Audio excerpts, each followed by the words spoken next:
ଆଜି ଆମେ ଓଡ଼ିଶାର ଗଡ଼ଜାତ ରାଜ୍ୟଗୁଡ଼ିକର ନାମ ବିଷୟରେ ଜାଣିବା ଯେ ଓଡ଼ିଶାର ଗଡ଼ଜାତ ରାଜ୍ୟଗୁଡ଼ିକର ନାମ କ'ଣ କ'ଣ ଥିଲା। ତାହେଲେ ସେଗୁଡ଼ିକ ଦେଶୀୟ ରାଜ୍ୟ ବା ଗଡ଼ଜାତ ରାଜ୍ୟ। ତାହେଲେ ଆମେ ଦେଖିବା ସେଗୁଡ଼ାକ କେଉଁଗୁଡ଼ିକ।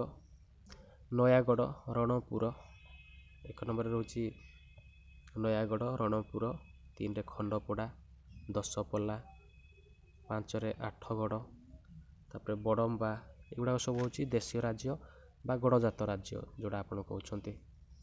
ନରସିଂହପୁର, ଆଠମଲ୍ଲିକ, ବୌଦ୍ଧ, ହିନ୍ଦୋଳ, ତାପରେ କେନ୍ଦୁଝର, ଜୁନାଗଡ଼, ଚିକିଟି, ଡମପଡ଼ା, 15ରେ ରହୁଛି ମୟୂରଭଞ୍ଜ, 16ରେ ରାଜନୀଳଗିରି, ପାଲଲହଡ଼ା, ତାଳଚେର, ତିଗିରିଆ, କଳାହାଣ୍ଡି, ବଣେଇ, କନିକା, ଢେଙ୍କାନାଳ, ଦେବଗଡ଼, ଖଲିକୋଟ, ଖଡ଼ିଆଳ, ଅନୁଗୋଳ, ବାଙ୍କୀ, 29ରେ ପାରଳାଖେମୁଣ୍ଡି, 30ରେ ରହୁଛି ପାଟଣାଗଡ଼।